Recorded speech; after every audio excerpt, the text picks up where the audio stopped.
교회 부임하고 나서 공식적으로 주일 대예배를 인도하는데 안경을 끼고 강단에 올라선 것은 처음인 것 같아요. 초등학교 3학년 때부터 안경을 썼습니다. 그러니까 시력이 굉장히 나쁘고 그동안에 이제 컨택트 렌즈를 계속 끼웠죠.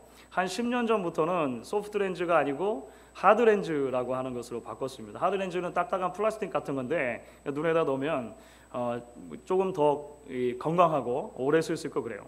이 하드 렌즈라고 하는 것이 반영구적인 특성이 있어가지고요. 소프트 렌즈는 한 번에 여러 팩을 사가지고 필요하면 계속 쓰고 버리고 이렇게 하지 않습니까?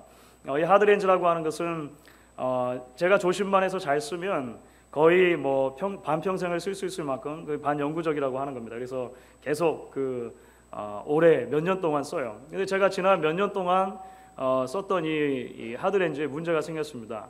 어떤 약점이 있냐면 이 렌즈를 닦다가 조금 힘을 세게 줘가지고 깨질 수가 있어요. 이것은 소프트 렌즈처럼 찢어지지가 않고요. 하드 렌즈는 유리처럼 바싹 깨집니다. 깨지는데 지난주 목요일 아침에 그런 불행한 일이 일어났던 것입니다. 제가 그 렌즈가 딱 깨졌을 때 어떤 생각이 먼저 딱 마음에 들었겠습니까? 이 하드 렌즈의 단점 중에 하나가 뭐냐면 그렇게 하면 여벌로 이제 주문을 해야 되는데 주문 기간이 상당히 오래 걸리는 거예요. 일주일 정도 기다려야 이게 배송이 돼서 오게 되어 있는 것입니다. 렌즈가 딱 깨졌을 때 아니 하나님,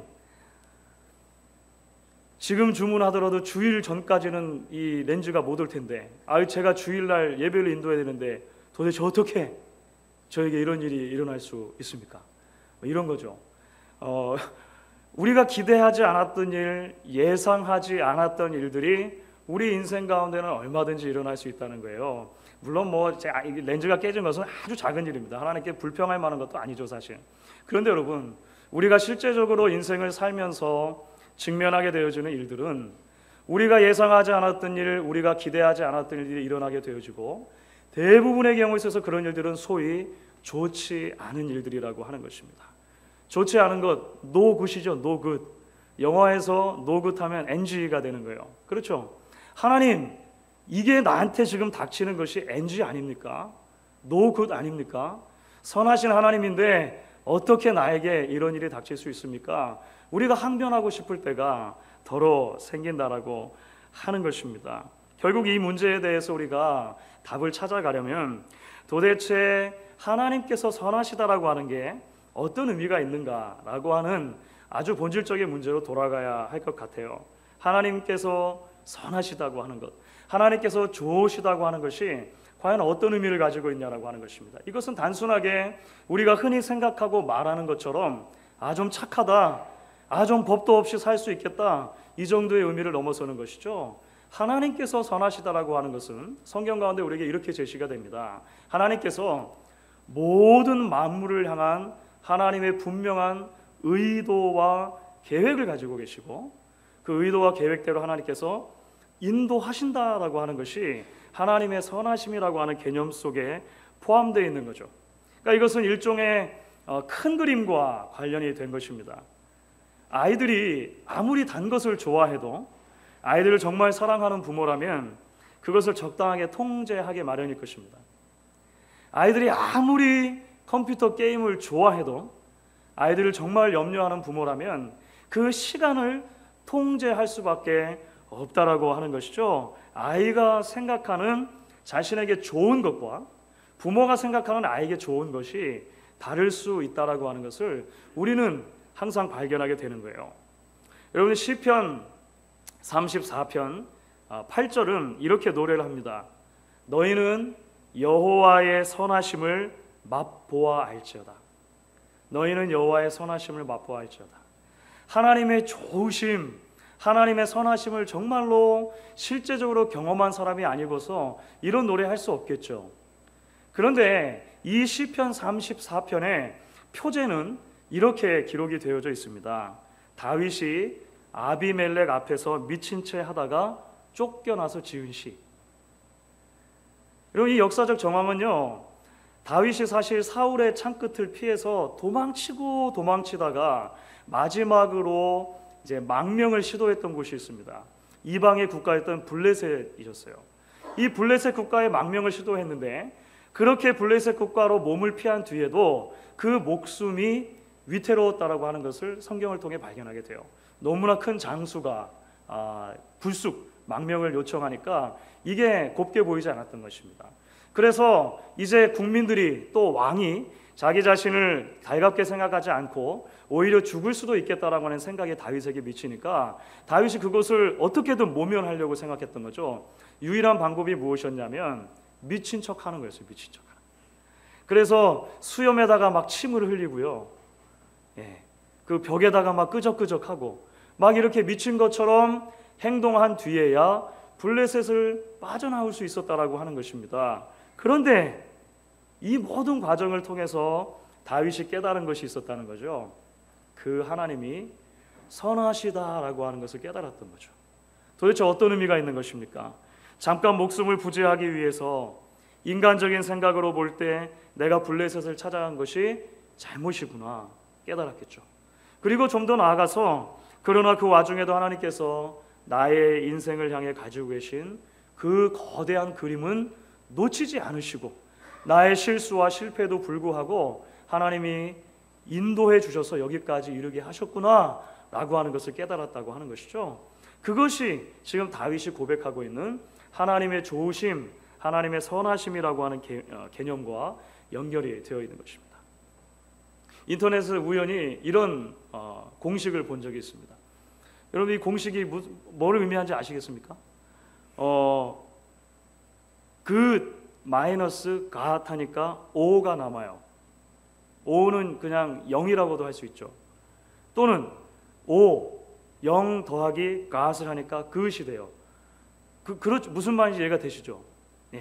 그런데 이것을 이렇게 설명을 해 놓았습니다. 세상에 아무리 좋은 것을 얻었다 해도 하나님이 없으면 아무것도 아닙니다. 그러나 아무것도 아닌 삶일지라도 하나님만 계시면 아름다운 것입니다. 너무 단순한 공식인데 멋지죠?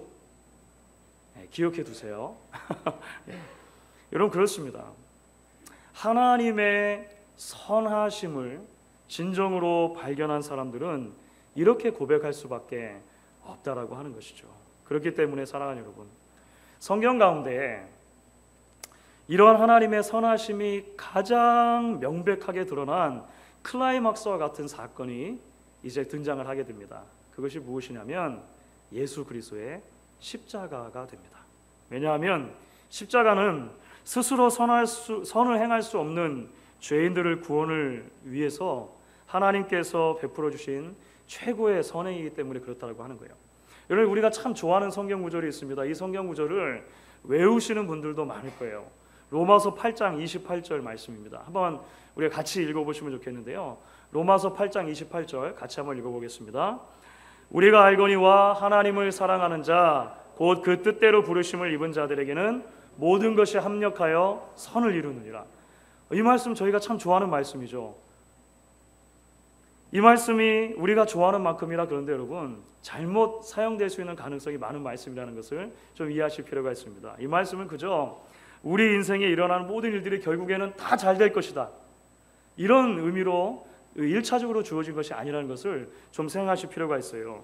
사실 이 말씀이 1차적으로 로마서 가운데 주어진 맥락은요, 단순하게 성도들의 삶에 대해서 말하는 일반적인 맥락이 아니고요, 성도가 죄인이 어떻게 구원을 받느냐라고 하는 구원론의 맥락에서 주어졌다는 것을 기억하실 필요가 있습니다. 이 말씀 로마서 8장 28절 전후를 둘러싸고 있는 말씀을 보시면요, 모두가 다 죄인인 인간이 어떻게 하나님의 은혜로 구원을 받는가라고 하는 내용을 담고 있다라고 하는 거예요. 크게 보면 어떻게 우리가 이 말씀을 적용할 수 있습니까? 우리의 구원을 위해서 하나님께서는요, 상식으로 도저히 이해할 수 없는 예수의 고난과 십자가와 부활이라고 하는 방법을 사용하셨다라고 하는 것입니다. 왜 그렇습니까? 우리를 사랑하시기 때문이라고 하는 거죠. 이것을 조금 더 개인적으로 적용시켜 보면 이렇게 이야기할 수도 있을 것입니다. 하나님께서 우리 구원을 위해서 저와 여러분의 인생 가운데 일어났던 모든 일들과 지나온 걸음들 모두를 사용하셔서 복음에 마음을 열도록 하시고 회개하도록 하시고 결국은 예수를 믿도록 인도해 주셨다라고 하는 것입니다. 왜냐하면 우리는 우리 스스로 선을 행할 수 없는 사람들이기 때문에 그렇다라고 하는 것이죠. 그러므로 사랑하는 여러분, 오늘 말씀을 통해서 우리가 이 선함이라고 하는 것이 하나님의 본래적인 속성이었다고 하는 것을 먼저 생각할 때 우리가 이제 깨닫게 되어지는 진리가 있는 것입니다. 그것은 바로 성도들은 이 하나님의 가장 큰 선하심을 이미 경험한 사람들이라고 하는 거예요. 왜냐하면 예수 그리스도의 십자가를 통해 우리가 구원을 얻었기 때문이라고 하는 것입니다. 여러분들 모두가 하나님의 가장 선한 행위, 하나님의 가장 큰 좋으심을 예수 그리스도 안에서 주시는 구원 안에 얻었다라고 하는 사실을 믿음으로 고백하십니까? 우리가 이 땅을 사시면서 계속해서 그것을 고백할 수 있기를 바라는 것입니다. 또 동시에 우리가 발견하는 것이 있죠. 그러한 하나님은 성도들의 인생을 향해서도 계속해서 놀라운 계획과 놀라운 의도를 가지고 계시다라고 하는 것이죠. 그리고 그 하나님의 선하신 의도와 선하신 계획 가운데 우리의 인생을 인도해 주실 것이라고 하는 것입니다. 이 사실도 믿음으로 고백하실 수 있는 여러분들이 되실 수 있기를 주의 이름으로 축원하는 것입니다. 그러므로 이제 우리는 좀 더 나아가서 이러한 선하신 하나님께서 여러분들에게도 선함의 열매를 요구하신다라고 하는 사실로 이제 연결되어지는 말씀을 살펴보게 되어집니다. 그러니까 사실 성도의 삶에 나타나는 이러한 선한 열매, 선행에 대해서 성경에 많은 구절들이 강조하고 있는 것을 볼 수가 있어요. 먼저 예수님께서 산상수훈 가운데 이런 말씀을 하신 적이 있습니다. 마태복음 5장 16절 말씀인데요. 우리 같이 한번 한 목소리로 읽어보도록 하겠습니다. 마태복음 5장 16절을 같이 읽습니다. 이같이 너희 빛을 사람 앞에 비추게 하여 저희로 너희 착한 행실을 보고 하늘에 계신 너희 아버지께 영광을 돌리게 하라. 우리에게 참 익숙한 말씀입니다. 우리의 선한 행실이 필요하고 그 선한 행실로 인해서 주위에 있는 많은 사람들이 하나님께 영광을 돌릴 수 있다라고 하는 말입니다. 사도 베드로도 비슷한 메시지를 남겨요. 베드로전서 3장 13절을 보시면 이렇게 기록이 되어 있습니다. 또 너희가 열심으로 선을 행하면 누가 너희를 행하리요. 그리고 16절에 연결해서 이렇게 말씀하시는 거죠. 16절도 우리 같이 한번 읽어보도록 하겠습니다. 선한 양심을 가지라. 그이는 그리스도 안에 있는 너희의 선행을 욕하는 자들로 그 비방하는 일에 부끄러움을 당하게 하려 함이라. 그러니까 성도들의 선행이 복음이 전파되는 일과 아주 밀접한 관계를 가지고 있다고 말하는 것이죠. 그렇다면 도대체 우리 삶 속에 선행의 열매를 맺어야 된다고 했을 때, 선한 삶의 열매가 있어야 된다고 했을 때 그것이 무엇을 의미하는가 또 다시 한번 생각을 해보게 됩니다.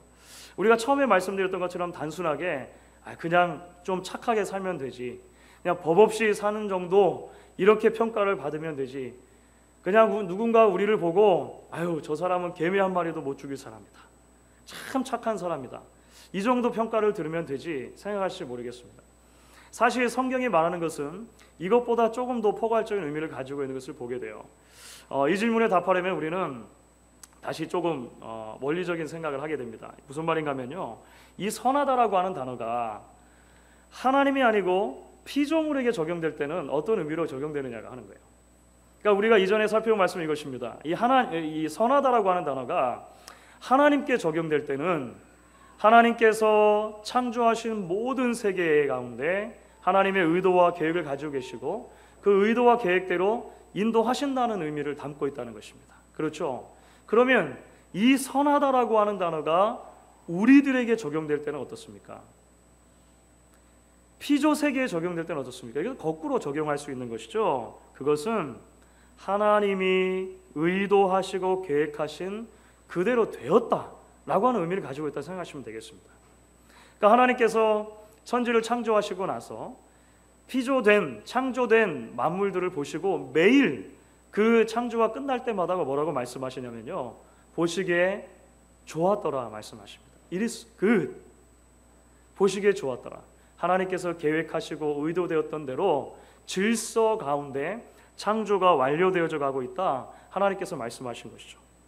여러분, 그렇기 때문에 성경이 한 성도를 보고 선하다, 착하다라고 말할 때 여러분, 그것은 어떤 의미를 가지고 있겠습니까? 그것은 1차적으로 우리가 하나님께서 원하시는 사람이 되어가고 있다라고 하는 것이죠. 하나님이 계획하시고 하나님이 의도하신 대로 우리의 삶이 인도되어지고 있다라고 하는 것입니다. 이것을 조금 더 쉽게 풀면 어떤 것입니까? 우리가 예수를 닮고 있다는 것이죠. 우리가 하나님을 닮고 있다는 것입니다. 본래 하나님께서 인간을 창조하셨을 때 하나님의 마음에 품고 계셨던 청사진, 하나님의 형상대로 하나님을 이 땅에 보이며 살아가는 하나님의 대리인으로 살아가는 역할을 잘 감당하는 것, 원래 의도된 목적대로 감당하는 것, 그것이 바로 하나님께서 우리를 선하게 창조하신 의도대로 살아가는 것이라고 하는 것입니다. 여러분, 이 성령의 열매로서 양선에 대해서 이야기할 때 우리는 우리의 어떤 특정한 행위를 생각하지 않을 수는 없는 것 같습니다. 사실 비교적 단순한 것입니다. 이것이 무엇이냐면요, 존 스토트 목사님이 성령 세례와 충만이라고 하는 책을 쓰셨어요. 성령 세례와 충만. 그리고 그 책 가운데 이제 성령의 9가지 열매가 도대체 무엇을 의미하느냐에 대해서도 설명을 해주신 적이 있습니다. 그 가운데 특별히 이 양선에 대해서 설명하면서 우리가 지난 주간에 살펴봤던 자비라고 하는 항목 있지 않습니까? 이 자비라고 하는 항목과 양선을 비교해서 이렇게 설명을 해주고 있습니다. 자비는 다른 사람에게 해를 끼치지 않고자 하는 소극적인 관용의 태도를 넘어서 모든 사람들에게 선을 기원하는 적극적인 선행의 태도를 말한다. 우리가 지난주에 살펴봤죠. 그러니까 우리가 스스로 자비를 베풀 대상을 함부로 정하지 않고 모든 사람을 긍휼히 여기는 마음을 가지고 그들을 섬기는 것이 자비다라고 했습니다. 양선에 대해서 설명합니다. 양선은 그러한 기원을 행동으로 옮기고 구체적이고 건설적인 방법으로 사람들을 섬기기 위해 솔선수범하는 것이다. 그러니까 여전히 좀 모호하죠. 존 스토트 목사님도 설명도 모호해요. 그런데 이것은 뭐냐면 우리에게 주어진 이웃을 섬기는 방편을 실제적으로 살아내는 것, 하나님이 본래 우리에게 기대하시는 방법대로 예수를 닮은 삶을 살아가는 것, 바로 그것이다 이야기해주고 있다라고 하는 것이죠. 여러분, 그렇기 때문에 저는 우리가 조금 더 이 말씀이 무엇을 의미하는가 구체적으로 살피기 위해서 이제 로마서 15장 1절 2절 말씀에 좀 귀를 기울일 필요가 있다고 생각합니다. 아니, 그렇게 해도 도대체 그러면 선행이 무엇입니까? 그렇죠. 이런 질문이 계속 남아 계시죠. 그러시죠. 아니, 도대체 선행을 한다는 게 무슨 의미가 있는가? 하나님이 원하시는 뜻대로 행한다는 것이 무슨 의미가 있는가? 로마서 15장 1절과 2절에서 이것을 조금 더 구체적으로 이게 이야기를 해주는데요. 우리 한번 읽어보도록 하겠습니다. 로마서 15장 1절과 2절 우리 같이 한번 읽어보도록 하겠습니다. 우리 강한 자가 마땅히 연약한 자의 약점을 담당하고 자기를 기쁘게 하지 아니할 것이라. 우리 각 사람이 이웃을 기쁘게 하되 선을 이루고 덕을 세우도록 할지니라. 여러분, 바울의 권면에 좀 기울이실 수 있으시면 좋겠습니다. 바울은 지금 뭐라고 말하는 거냐면요, 믿음이 강한 성도들이 믿음이 연약한 지체들의 약함과 실패를 함께 짊어지는 것이 마땅하다, 먼저 이렇게 말하죠. 그리고 그렇게 연약한 지체들의 약한 부분을 짊어짐으로 나 자신만을 기쁘게 하는 삶이 아니라 다른 사람을 기쁘게 하는 삶을 살아갈 때 이것이 선을 이루는 것이고 덕을 세우는 것이다, 이런 관점으로 설명을 해주는 거예요. 결국 참된 선행은 어디서 나타납니까? 우리가 우리보다 연약한 지체들을 어떻게 대하고 있느냐라고 하는 우리의 태도에서 나타날 수 있다고 하는 것입니다. 믿음이 없거나 연약한 사람들의 실수, 실패에 대해서 비난하거나 분노하거나 조롱하지 않고 오히려 그 연약함을 마음 아파하면서 오롯이 나의 아픔과 고통으로 삼을 수 있겠는가? 사실 오늘 말씀은 우리에게 이렇게 묻고 있는 것이죠. 마치 예수님께서 우리의 약함을 담당하시고 십자가를 지셨던 것처럼 말인 것입니다. 조금 더 나아가서 자신의 의가 기준이 되어 남의 조그만 실수도 용납하지 못한 채 살아가는 것은 자기만 기쁘게 하는 삶이니 과연 당신은 자신만을 기쁘게 하는 사람인가? 아니면 타인을 기쁘게 하는 사람인가? 오늘 말씀은 선행이라고 하는 개념과 관련해서 우리에게 이러한 것들을 묻고 있다라고 하는 것입니다. 마치 예수님께서 자신을 기쁘게 하는 삶이 아니라 철저하게 남을 기쁘게 하는 삶을 살았던 것처럼 그렇다라고 하는 것입니다. 주 안에서 사랑하는 성도 여러분, 야고보 사도가 야고보서 4장 17절에서 우리에게 이렇게 권면을 해요. 참 재미있는 말씀입니다. 이러므로 사람이 선을 행할 줄 알고도 행치 아니하면 죄니라, 이렇게 말합니다. 사람이 선을 행할 줄 알고도 행치 않으면 죄다. 물론 힘들고 어려운 일입니다. 저절로 되지 않은 일이죠. 우리가 마음을 다해서 하나님께서 원하시는 사람이 되어지는 것, 하나님께서 본래 우리에게 의도하셨던 대로 우리의 삶 전체가 주위에 있는 사람들이 우리만 보고도 하나님이 어떤 분이신지 알게 되어지고, 주위에 있는 사람들이 우리의 삶의 모습만 보고도 그리스도의 향기를 그저 맡을 수 있는 모습, 그것이 선한 모습인 거죠. 연약한 지체들의 약함을 감당하고 함께 짐을 지고 하는 모습, 나의 고집과 나의 아집이 아니라 다른 연약한 지체들을 보듬고 함께 걸어가는 신앙의 모습, 이 모든 것을 선한 모습이라고 하는 거예요. 그런데 이게 좀처럼 쉽지 않다라고 하는 것입니다. 하지만 우리에게 여전히 소망이 있습니다. 그 이유가 무엇입니까? 지금도 예수님께서 하나님의 우편에서 우리의 연약함을 위해 빌어주시는 선한 중보자가 되어주시기 때문에 그렇다라고 하는 것입니다. 그 예수님께서 우리의 약함과 우리의 실패의 짐을 지금도 나눠주시고 우리의 험한 인생길을 지금도 함께 걸어가 주고 계시다라고 하는 것 때문이죠. 이제 오늘 말씀을 따라서 우리의 삶 가운데도 이러한 열매가 맺혀질 수 있기를 같이 소망하실 수 있으면 좋겠습니다. 우리 삶 가운데 이 선함의 열매, 이 착함의 열매, 이 양선의 열매가 맺혀지기를 원합니다. 고백하며 오늘도 결단하실 수 있는 저와 여러분 되실 수 있기를 주의 이름으로 간절히 축원하겠습니다.